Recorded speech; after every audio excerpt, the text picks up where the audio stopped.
Want to talk about speed renovations? Dry rot, renovate, reveal, and repeat. It's pretty much that simple. This summer on the island, we rebuilt the screen porch and redecorated every other room. I'm getting every room cleaned up and ready to roll. And now I'm revealing them to you one by one. So what's happening right now? Get comfy. It's time for the principal bedroom and some other surprises. I'm Sarah, and every day my life revolves around design. This is my journal of what's happening right now in my world as a creator, an entrepreneur, a partner, and a mom. And I'm sharing it with you. So let's go. Today is another chapter in my design life. Some rooms start as a blank slate, and others are about making the most of what you've got, about taking what you're starting with and reimagining it to make it feel new and fresh and different. And that's exactly what happened here in the principal bedroom. There are things we didn't change. We didn't change the painted floors. I painted these floors myself on my hands and knees when I was 8.5 months pregnant with Fiona. And we all love the way they feel underfoot. Still love the color palette and the wide banded stripes. So the floors were a definite keep. The bed frame was also a keep because it offers great storage. And why replace something that works with something that basically does the same job? That's just wasting money. So you know what I did with the bed base? I just spray painted the handles. They used to be black and now they're white. Also in the keep department, we kept the headboard and I just recovered it. And you may be wondering, wait a second, you had a nice bedroom. Why did you make any changes? Well, before, our bedroom was red, white, and blue. And it was fun, and it was cheery, and it had been great for 11 years. But I felt ready for a change. One of the biggest surprises for me with the bedroom was the white. Obviously, I painted a lot of things white, and I don't regret painting anything white. I did see an earlier cut with you and Sarah discussing the fact that the elimination of red mission is now complete. I like the idea that the whole house is blue, but it's all different kinds of blues. Well, yeah, I mean, originally I threw some red in there, but that was a mistake. We were joking around a bit about that because the red, which was this almost like lover's gesture of a room scheme to you a few years earlier in your marriage, seems to have been pushed off to the side. Originally, when I did this room, we had a lot of red accents, and Where did those come from? I put in red accents because your favorite color is red. The days of having to kowtow to Alexander's deep love of red are over. I think the marriage is established well enough now that you can just veto the Move red. along. Yeah. He's like, what about red? That was back when we were still trying to give him some, Right? throw him a bone. Right? Now it's just like, no. Sarah is not a careless wrecker of dreams. She's a slow chipper away. So your red wasn't just completely wiped out immediately. It was kind of phased out. So don't you feel better about that? Like the rug wasn't yanked out from under you. You were just slowly whitewashed and serenely blanketed in blues and whites. It's been a slow and steady transition from Puritan pine, which is what I thought I loved, to this beautiful white. And I gotta tell you, and guys listen in, it makes a huge difference and it really brings the place alive. Everything pops, and also as I'm getting a little bit older, my eyes aren't so good for reading at night. Having it brighter is definitely better. Every room starts with a great fabric, and in this case, it was this painterly, stacked check. And I know to you it may not look like the water, but to me, it encapsulated the feel I wanted to achieve. I wanted something that felt watery, but yet I wanted something that felt a bit more contemporary. So check, I got it. And now it's just a subtle hint that ties to the floors, and it acts as a new backdrop for the bed. The furniture is a big change in this room, so instead of a collected mix of different antique pieces that were a bit more traditional in their style, I've now introduced some mid-century inspired, whitewashed or bleached bedside tables and a dresser. What's great about these pieces is they have clean lines, soft rounded edges, nice big chunky hardware, and oodles of storage, because in a cottage, you want to have a place for all your books and your stuff. So that is a big game changer in this room. It's actually a suite of furniture that all goes together. And what I like about it is how quiet it is, how calm it is. None of these pieces say, look at me, I'm over here, but it encapsulates the mood perfectly of what I wanted to achieve in this room. Let's talk about these bedside lights, because I have to tell you, these are my absolute new favorite light. At home, in our kitchen, above our island, we have 3 Louis Poulsen pendant lights. Super stylish, sleek, and simple.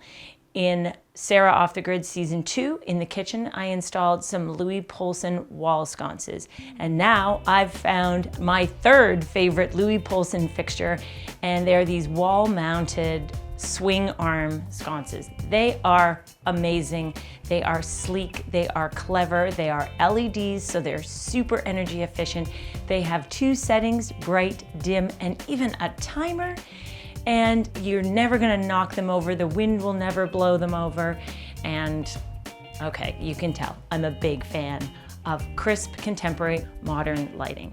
But I will tell you, great lighting is more expensive than just your average, everyday, big box fixture. But I will tell you that you'll never regret investing in quality. So those are my little splurge for this room, and I think it was worth it. We used to have a desk in here, and we decided that since the cabin is only used when we have guests, it would make sense to put a desk in the cabin. So that's now where Alex or I can go to work or do a conference call if we need some real peace and quiet. So I eliminated the desk from our bedroom in favor of a pair of comfy sculptural chairs designed by me, and they have concrete side tables. And this room is really just spare, crisp, and simple. And it's all about feeling easy, breezy, summery.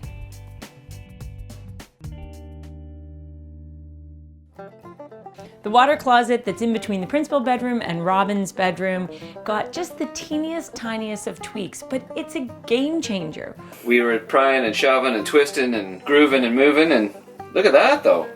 Wow. When you say you want it exactly to fit, that's, I don't think you can get more of an exact fit than that.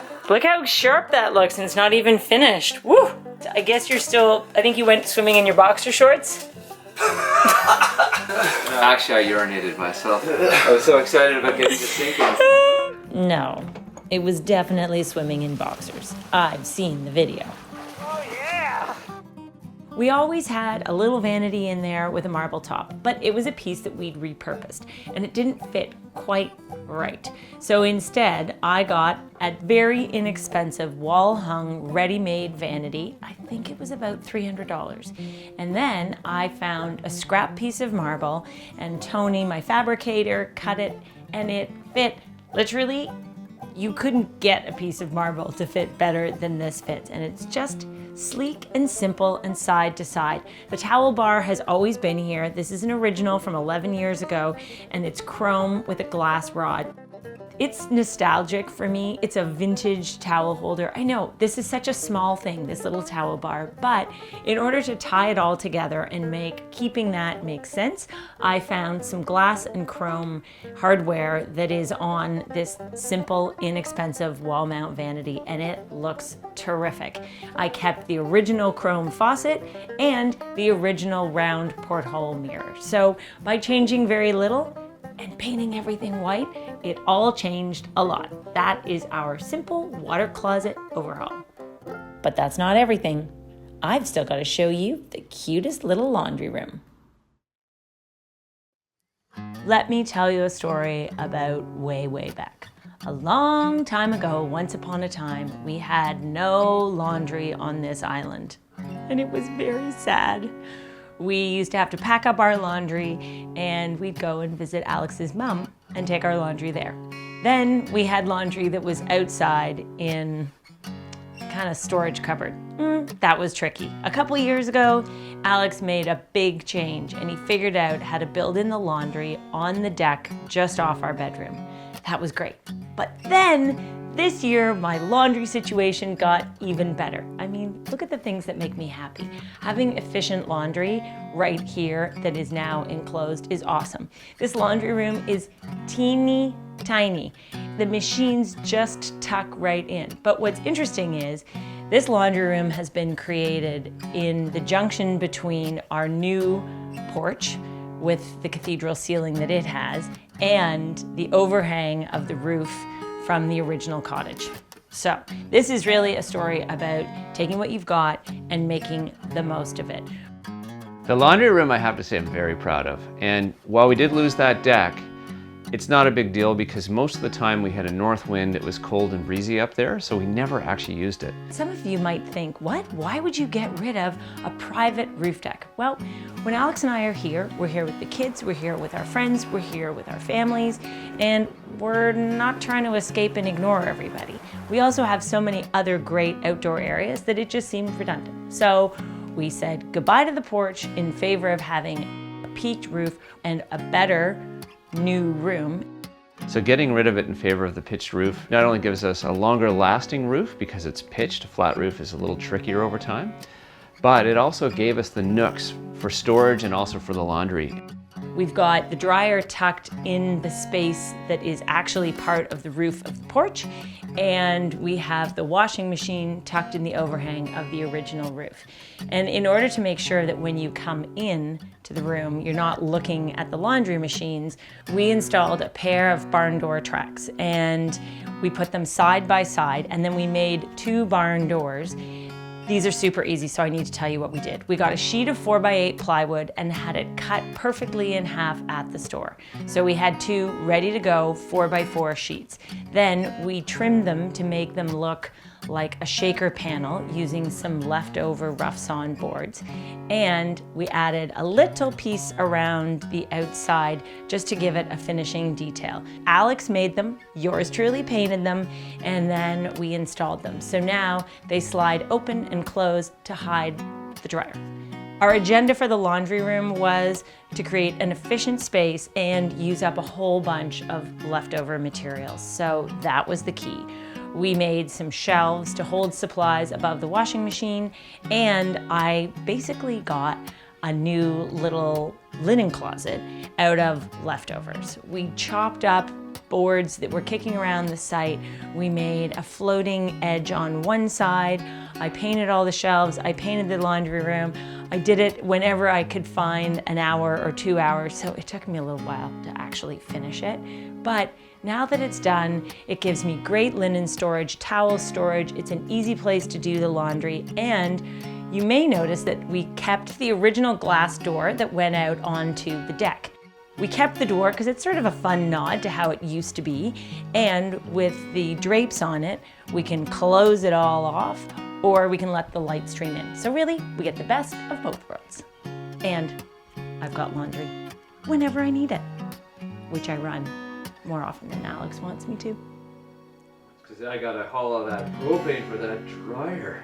So we run our laundry machines off the grid. We run everything here off the grid. No hydro. Everything we do here is created by the power of the sun. Or if it's heat, it comes from propane. In order to get the propane here, Alex has to take the empty tanks all the way to town. That is a 12-mile boat ride, get them filled and bring them out. And when they're full, the tanks weigh about 200 pounds. So I love doing laundry. Alex does not love lugging 200-pound bottles of propane. Over the rough seas, in a boat, in the rain, and a hurricane. No, I don't like it at all. Okay, so there we go. Off the grid, laundry. It's efficient, it's small, but it works. And I think we have now finally tweaked this space to make it the best it can possibly be. The original principal bedroom was a classic, but which one do you like better? Old or new?